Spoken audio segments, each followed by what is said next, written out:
हामी अस्तिको क्लासमा कस्ट एन्ड म्यानेजमेन्ट अकाउन्टको पहिलो च्याप्टर अन्तर्गत थियौँ जसमा कन्सेप्चुअल फाउन्डेसन। यसमा हामीले अकाउन्टिङ इन्फर्मेसन सिस्टमको बारेमा थोरै कुरा गरेको थियौँ, जसमा चाहिँ लेखाविधि भनेको कुनै पनि व्यावसायिक सङ्घ संस्थाको भाषाको रूपमा, भाषाको माध्यमको रूपमा रहेर काम गर्छ। यसका विभिन्न ब्रान्चेसहरू हुन्छन् भनेर थोरै कुरा गरेको थियौँ, जस अन्तर्गत ब्रान्चेस अफ अकाउन्टिङमा हामीले फाइनेन्सियल अकाउन्टिङ, वित्तीय लेखाविधि, यसका अब्जेक्टिभ्सहरू, यसका लिमिटेसनहरूसम्म हामीले कुरा गरेको थियौँ।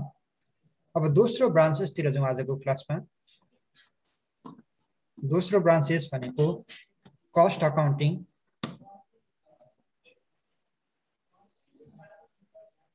लागत लेखाविधि। लागत लेखाविधि पनि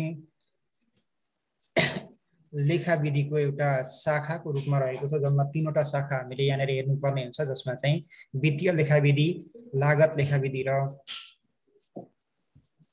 व्यवस्थापन लेखाविधि, जसमा हाम्रो दोस्रोमा लागत लेखाविधि छ। अब हामीले सबैले पढेकै हो पहिलादेखि लागत भनेको के हो भनेर त हामी पोख्त छौँ, र त्यसलाई नै थोरै कुरा गरौँ। लागत भनेको कुनै पनि वस्तु उत्पादन गर्दा अथवा सेवा प्रवाह गर्दाखेरि विभिन्न प्रकारका लागतहरू उत्पन्न हुने गर्छन्। ती लागतहरू भनेको चाहिँ वस्तु उत्पादनसँग सम्बन्धित उत्पादन लागत, त्यसै गरेर बिक्री वितरण गर्दाखेरि लाग्ने बिक्री लागत, प्रशासनिक लागत, त्यसै गरेर बजार सर्वे गर्दा विभिन्न किसिमका लागतहरू लाग्ने गर्छन्। मार्केटिङ एक्सपेन्सेसहरू, एडभर्टाइजमेन्ट एक्सपेन्सेसहरू, त्यसै गरेर लिगल एक्सपेन्सेस, यस्ता विभिन्न किसिमका एक्सपेन्सेसहरू, खर्चहरू लाग्ने गर्छन्। र ती वस्तु उत्पादन गर्दा तथा सेवा प्रदान गर्दा लागेका लागतहरू, जति पनि लागतहरू लाग्छन्, ती लागतहरू पहिचान गर्ने, त्यसै गरेर तिनीहरूको अभिलेख राख्ने, कुल लागत र प्रति एकाइ उत्पादन लागत पत्ता लगाउने, त्यसै गरेर ती लागेका लागतहरूलाई लागत नियन्त्रण गर्नेसँग सम्बन्धित सम्पूर्ण क्रियाकलापहरू, सम्पूर्ण कार्यहरू चाहिँ लागत लेखाविधिले गर्ने गर्छ, यस अन्तर्गत पर्ने गर्छन्।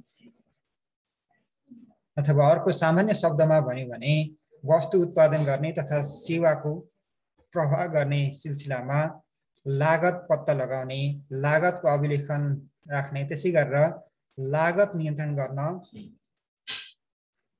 सहयोग पुर्याउने सम्पूर्ण प्रक्रियालाई नै लागत लेखाविधिको रूपमा लिन सकिन्छ। यसमा चाहिँ कुनै पनि वस्तु उत्पादन गर्दाखेरि कस्ता कस्ता लागत लाग्छन्, त्यसमा चाहिँ विभिन्न किसिमका लागतहरू लाग्न सक्छन्। हामीले लागतको प्रकारहरू अर्को च्याप्टरमा हेर्ने गर्छौँ। ती लागतहरू कस्ता कस्ता लागत लाग्छन् त्यसलाई पहिचान गर्ने, त्यसलाई आफ्नो प्रकृतिको आधारमा, आफ्नो विशेषताको आधारमा छुट्टा छुट्टै अभिलेख राख्ने, ती अभिलेख राखिएका लागतहरू सही रूपमा जति लाग्नुपर्ने थियो त्यति नै लागेका छन् वा छैनन् त्यो कुराहरू निर्क्युल गर्ने। यदि त्यस्तो लागत लाग्नुपर्ने भन्दा बढी लागेको छ भने त्यसलाई आवश्यक लागत नियन्त्रणका क्रियाकलापहरू सञ्चालन गर्ने, लाग्नुपर्ने भन्दा कमै लागेको छ अथवा निश्चित घेराभित्र छ भने त्यसलाई त्यसैलाई निरन्तरता दिने, ती समग्र क्रियाकलाप नै हाम्रो लागत लेखाविधि अन्तर्गत पर्ने गर्छन्। यसको डेफिनेसनहरू मैले अस्ति नै पठाइसकेको छु, त्यसैबाट पनि हेर्न सकिन्छ लागत लेखाविधिको। यसको अब्जेक्टिभतिर जाउँ। अब्जेक्टिभ र फङ्सन एकै ठाउँमा दिएको छ।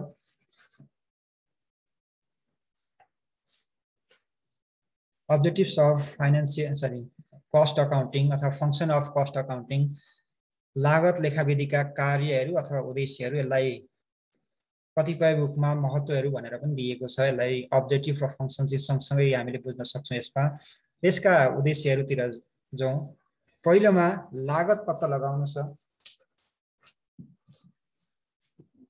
पहिलो उद्देश्य भनेको लागत पत्ता लगाउनु। लागत लेखाविधिको मुख्य उद्देश्य, प्रमुख उद्देश्य भनेको नै लागत पत्ता लगाउनु हो। कुनै पनि वस्तु उत्पादन गर्दा अथवा सेवाको प्रवाह गर्दा, सेवा वितरण गर्दा आवश्यक पर्ने कस्ता कस्ता कच्चा पदार्थहरू छन्, ती कच्चा पदार्थसँग तिरेका लागतहरू कति लाग्छ, त्यसै गरेर वस्तु उत्पादन गर्दा वा सेवा प्रवाह गर्दा कस्ता कस्ता श्रमिकहरू प्रयोग गरिन्छ, श्रमिकहरूमा विशेष गरेर दक्ष श्रमिक, अर्धदक्ष श्रमिक, अदक्ष श्रमिकहरू प्रयोग गर्न सकिन्छ, तिनीहरूलाई कति कति दरले ज्याला दिने गरिएको छ, श्रमसँग सम्बन्धित खर्चहरू, त्यसै गरेर प्रत्यक्ष तथा परोक्ष रूपमा लाग्ने, अप्रत्यक्ष तथा प्रत्यक्ष रूपमा लाग्ने लागतहरू जति पनि छन् वस्तु उत्पादन गर्दा वा सेवाको प्रभाव वितरण गर्दा लाग्ने लागतहरू, यसमा लागत पत्ता लगाउने गरिन्छ। त्यो चाहिँ लागत लेखाविधिको प्रमुख मुख्य उद्देश्यको रूपमा रहेको छ। त्यसै गरेर दोस्रो उद्देश्य भनेको लागत र नोक्सानीको विश्लेषण गर्नु। लागत लेखाविधिकै अर्को दोस्रो उद्देश्य भनेको लागत तथा नोक्सानीको विश्लेषण गर्नु पनि हुन्छ। लागत लेखाविधिमा जम्मा कति लागत लागेको छ कुनै पनि वस्तु उत्पादन गर्न, वस्तु उत्पादन गरेर सम्बन्धित वस्तुलाई बजारसम्म पुर्याउन, ग्राहकको लागि तयार पारेर बजारमा पुर्याएर राख्नको लागि कति लागत लागेको छ त्यो कुरा हेर्नुको साथै त्यसमा कहिलेकाहीँ लागतहरू लाग्नुपर्ने भन्दा बढी लागेको हुन सक्छ। त्यस्तो बेला चाहिँ लागत नियन्त्रण गर्न सकिन्छ कि सकिँदैन त्यो हेर्ने कहिलेकाहीँ हामीले उत्पादन गर्दा लागेको प्रति एकाइ उत्पादन लागत भन्दा विक्रय मूल्य कम भएको अवस्था पनि हुन सक्छ, किनकि सधैँभरि व्यावसायिक सङ्घ संस्था नाफामा हुन्छ भन्न सकिँदैन।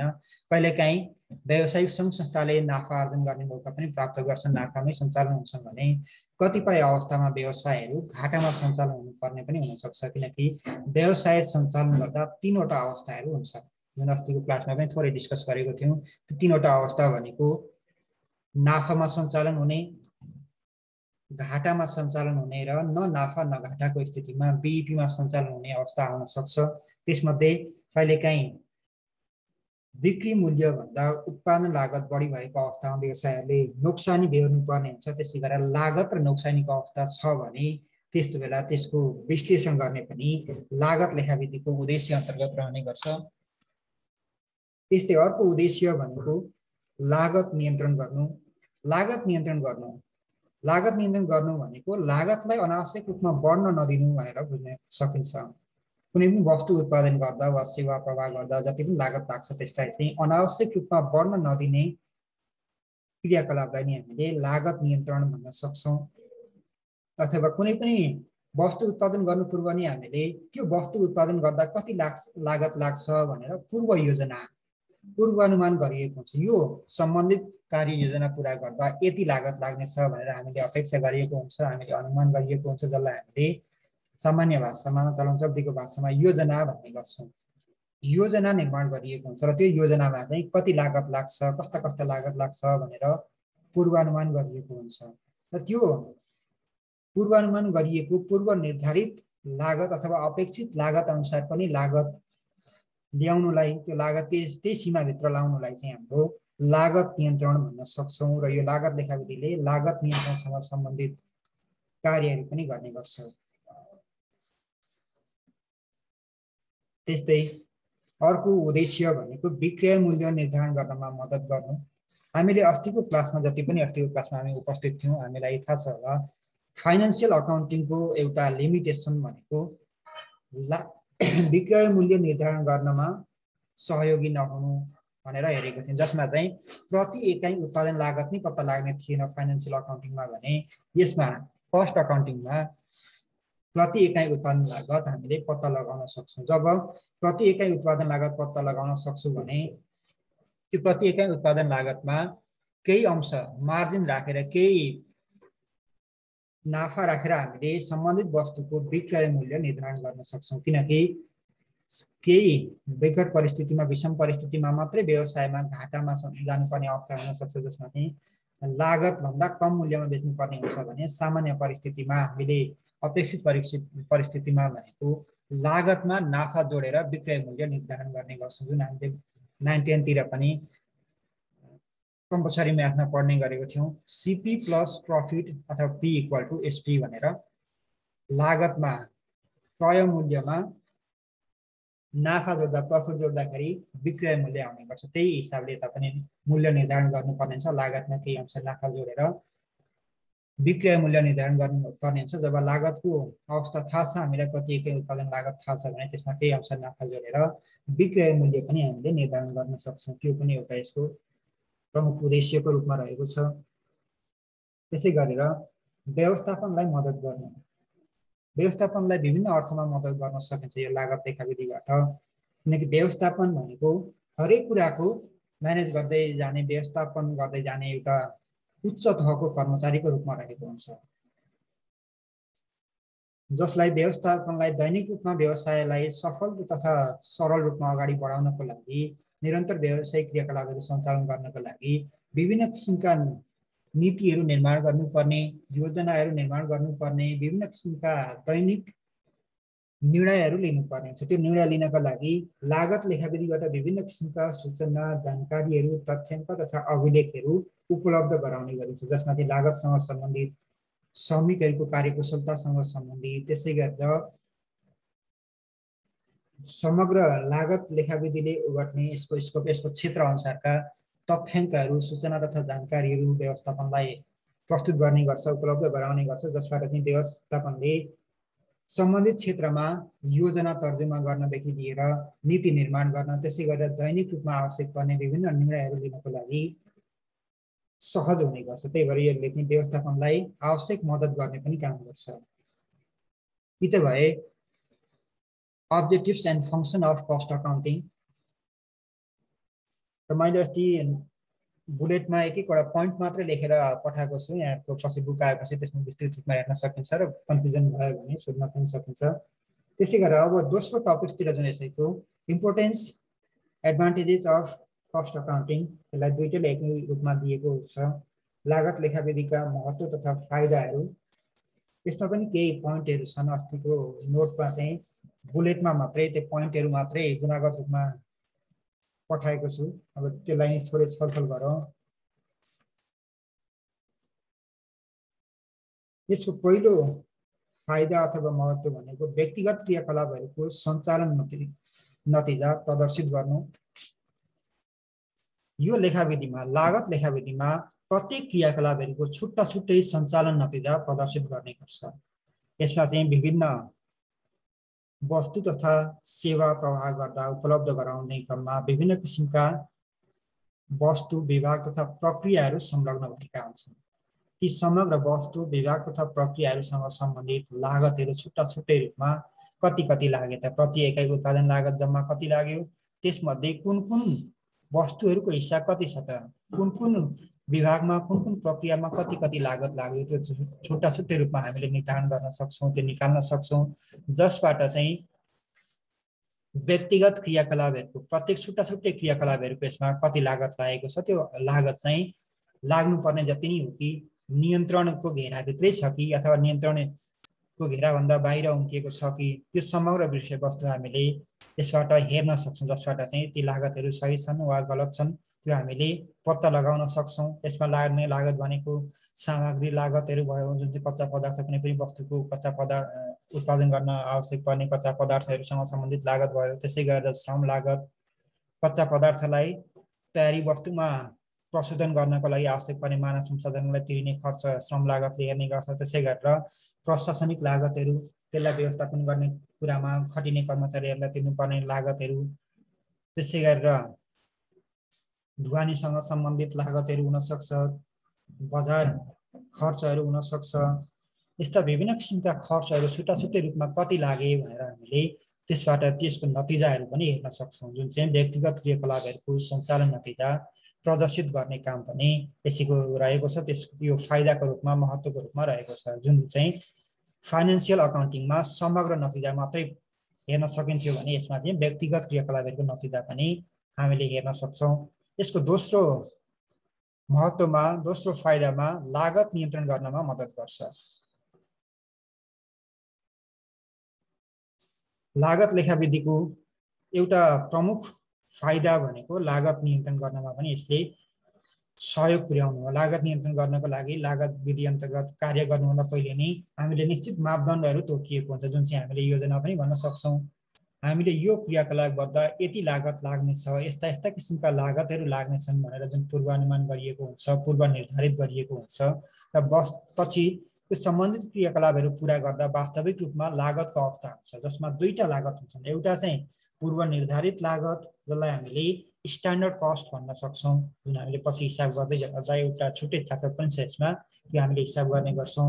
स्ट्यान्डर्ड कस्ट हुने गर्छ भने अर्को चाहिँ एक्चुअल कस्ट आउने गर्छ। त्यो दुईटाको बिचमा भ्यारिएन्सहरू छ कि छैन, विचलनहरू भिन्नताहरू छ कि छैन त्यो हेरेर चाहिँ त्यो नियन्त्रणको दायराभित्रै छ कि नियन्त्रणभन्दा बाहिर गएको छ कि त्यो हेर्न सक्छौँ। यसमा चाहिँ लागत नियन्त्रण गर्नमा पनि धेरै हदसम्म मद्दत गर्ने गर्छ। लागत नियन्त्रण गर्न कुनै पनि प्रोजेक्टमा कुनै पनि क्रियाकलापमा कति लागत लाग्यो त्यो लागत चाहिँ ठिक छ कि छैन त्यो तुलना गर्नको लागि उचित मापदण्ड आवश्यक पर्छ, जुन चाहिँ लागत लेखाविधिमा तयार गरिएको हुन्छ। वस्तु उत्पादन गर्नु पूर्व नै मापदण्डहरू सेट गरिएको हुन्छ, तुलनाको लागि उचित मापदण्डहरू तयार पारिएको हुन्छ, जसबाट चाहिँ वास्तविक रूपमा लागत लागिसके पछाडि त्यो दुईटाको बिचमा कति अन्तर आयो त, त्यो अन्तर चाहिँ हामीले फेभरेबल छ कि जति त्यो तुलना गर्नको लागि मापदण्ड तयार पारिएको थियो त्योभन्दा कम लागेको छ भने फेभरेबल भन्न सकिन्छ, लाग्नुपर्ने भन्दा कम लाग्यो। त्यसै गरेर तुलना गर्नको लागि तयार पारिएको मापदण्डभन्दा बढी लागत लाग्यो भने अनफेभरेबल हामीले भन्न सक्छौँ, जुन चाहिँ लाग्नुपर्ने भन्दा बढी लागेको देखिन्छ। त्यस्तै अर्को फाइदातिर जाउँ, विक्रय मूल्य निर्धारण गर्नमा मार्गदर्शन गर्दछ।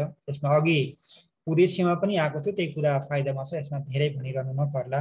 जब कुनै पनि वस्तु तथा सेवाको प्रति इकाइ उत्पादन लागत बिक्री लागत हामीले छुट्याउन सक्छौँ, निर्धारण गर्न सक्छौँ भने त्यसैको आधारमा केही अंश नाफा जोडेर विक्रय मूल्य निर्धारण गर्न पनि हामीले सहज हुने गर्छ। यदि हामीलाई लागत नै थाहा छैन भने कतिमा बेच्ने विक्रय मूल्य निर्धारण गर्न हामी असमर्थ हुने गर्छौँ।